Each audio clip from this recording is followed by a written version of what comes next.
If you renovated your kitchen in the last 5 years, you've probably already started regretting some of your choices, and I'm not just talking about worn finishes. I'm talking about trendy decisions that looked absolutely brilliant on Instagram but are already starting to feel dated and desperate after 15 years in kitchen design.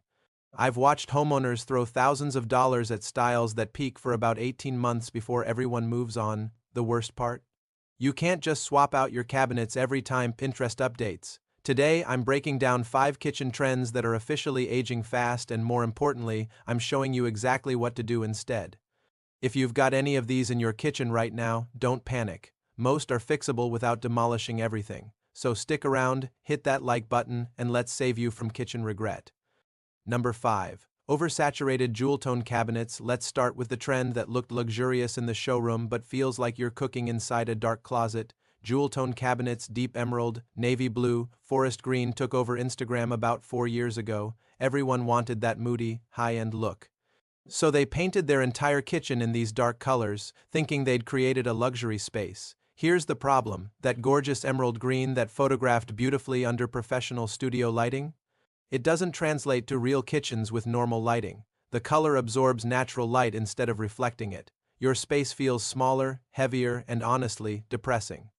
One client told me after 3 months that her beautiful teal kitchen felt like a cave. By year 2, she was repainting because she couldn't stand being in there anymore. What works instead? Don't commit your entire kitchen to jewel tones. Paint only your lower cabinets in that deep color you love. Keep uppers in soft white or warm gray.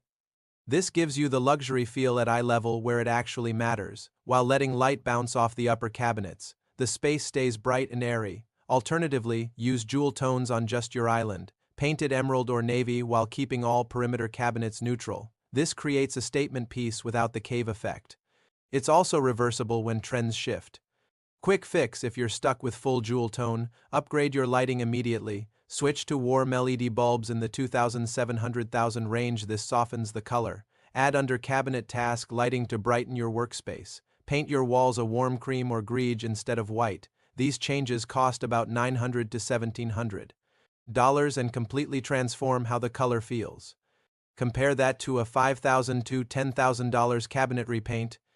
Number 4. Waterfall islands that destroy your workflow. Every kitchen showroom has one. That stunning waterfall island where the countertop cascades down the sides like water flowing over a cliff. It's dramatic, Instagram famous, and absolutely brilliant for selling design magazines. It's also a functional nightmare in real kitchens.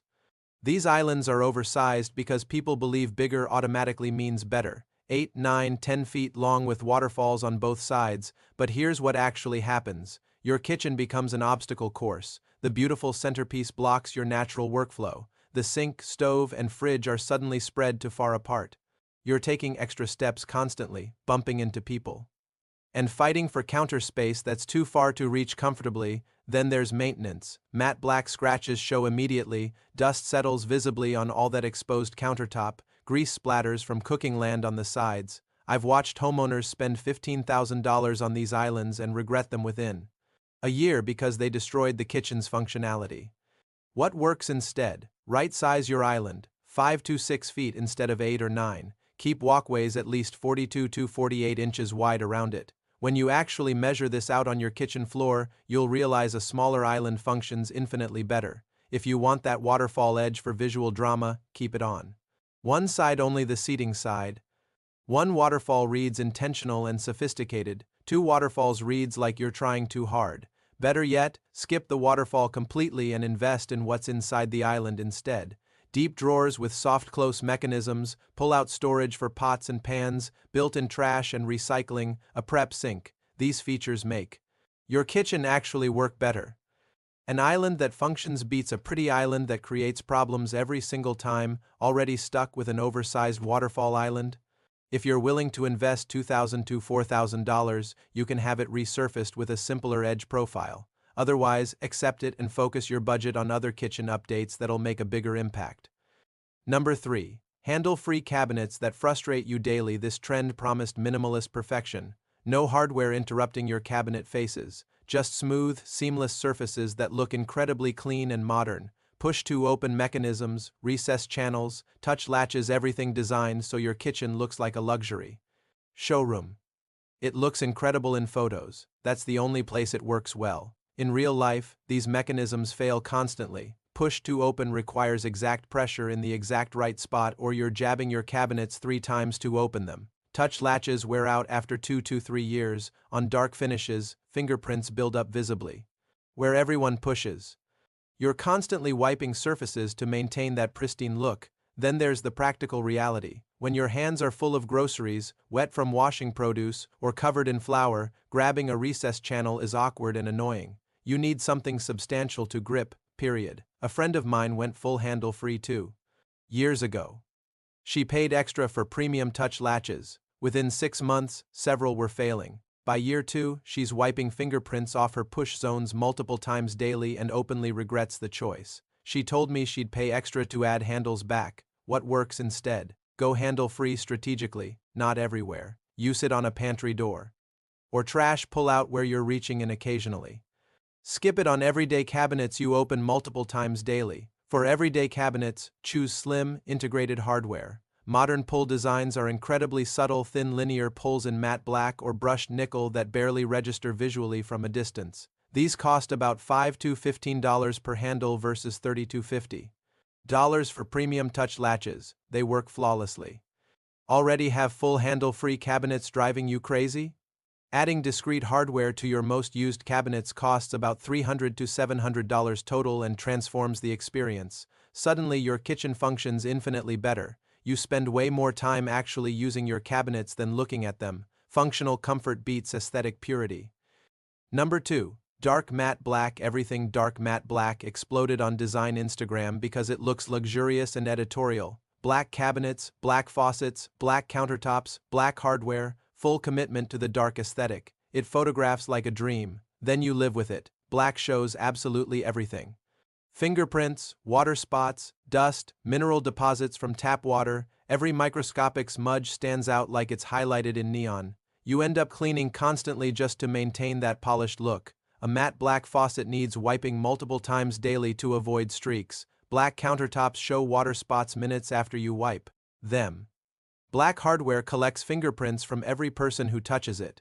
One homeowner told me she felt like her job became maintaining the kitchen's appearance instead of actually using it. Wiping down the faucet after every use, buffing countertops after every meal. The luxurious kitchen became an exhausting maintenance nightmare. Plus, matte black is trendy right now.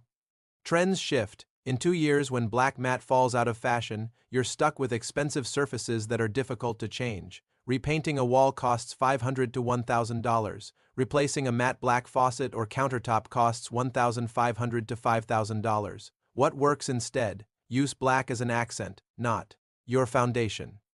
Paint one wall matte black behind open shelving or your range hood. Keep everything else neutral. This gives you sophistication without the maintenance nightmare, or paint lower cabinets matte black and keep uppers white, cream, or light gray. Drama at eye level, brightness above. Better yet, skip matte altogether, choose black. With a satin finish instead. You get the color and luxury feel, but the finish is way more forgiving about fingerprints and smudges. Satin black shows about 60% less smudging than pure matte. The difference is massive in daily life, already committed to dark matte everywhere. Your game changer is lighting. Add warm tone task lighting under cabinets $300 to $500.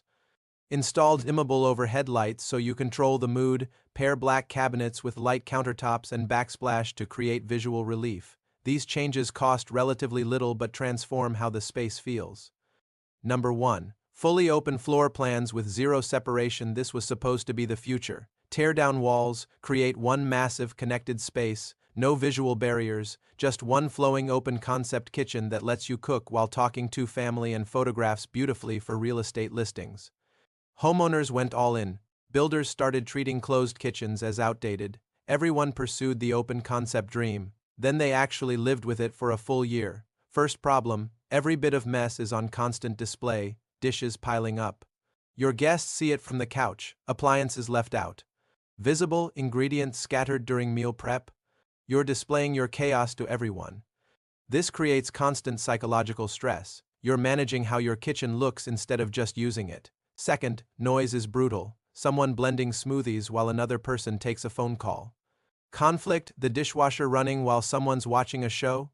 They can't hear anything, cooking dinner while your kid's trying to concentrate on homework? It doesn't work. Third, smells travel everywhere, that fish you made Monday? Your entire house still smells like it Wednesday. Garlic cooking fills every corner. Your furniture and curtains absorb these odors for days. Fourth, and critically, storage got sacrificed to maintain the open feel. Builders and designers removed upper cabinets and pantry walls to keep sight lines clear. Your beautiful kitchen looks empty on move-in day. By day 30, your counters are completely covered with appliances, mail, groceries, clutter because there's literally nowhere else to store anything. I worked with one family who couldn't stand their open kitchen after 1 year. Their daughter couldn't take video calls in the living room while anyone cooked. Their kitchen perpetually smelled like whatever they'd made 3 days ago. We added a 42-inch high peninsula with seating. It didn't block views completely but created a psychological boundary. Suddenly 90% of their complaints vanished. The kitchen felt like a workspace, not a display case.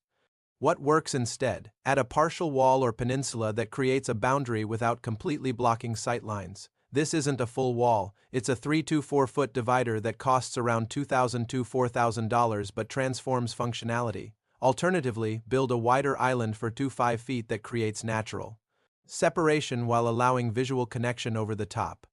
Or change the ceiling height in the kitchen zone only. Drop it by 2 to 3 feet. Costs $1,500 to $3,000 but creates psychological separation without walls. Install sliding or folding glass doors between kitchen and living room. These let you close off the kitchen when needed but stay open most of the time. Costs $2,000 to $5,000 installed. You get separation on demand. Build a real pantry wall. This solves both your separation and storage problems simultaneously. Costs $3,000 to $8,000, but you get actual upper cabinet and pantry space where you desperately need it. Can't modify your layout for structural reasons? Use strategic furniture placement. Position your sofa facing away from the kitchen instead of toward it. Add a rug that defines the living room zone. Used all plants or a room divider. These cost $500 to $1,500 but create psychological separation. The real lesson: fully open floor plans looked good in design trends but don't work for real families actually cooking real meals. You need some kind of visual or physical break. Your kitchen should be functional for cooking, not designed as a display for your living room. Here's the truth: kitchen trends are fun to follow, but they're not permanent. The kitchens that age best aren't chasing every new look. They're designed for real life first, styled second. Functional layouts, quality materials that hide wear, trends as accents, not foundations. Your kitchen should serve your family for the next decade without creating workflow problems or requiring constant maintenance. That's the real luxurious space that actually works. So tell me in the comments, which of these trends do you have? Are you living with it, planning to change it, or did this video make you reconsider something you were about to do? I read every comment. Hit subscribe so you don't miss our next video on kitchen lighting solutions and storage hacks that actually work. Thanks for watching, and I'll see you in the next one.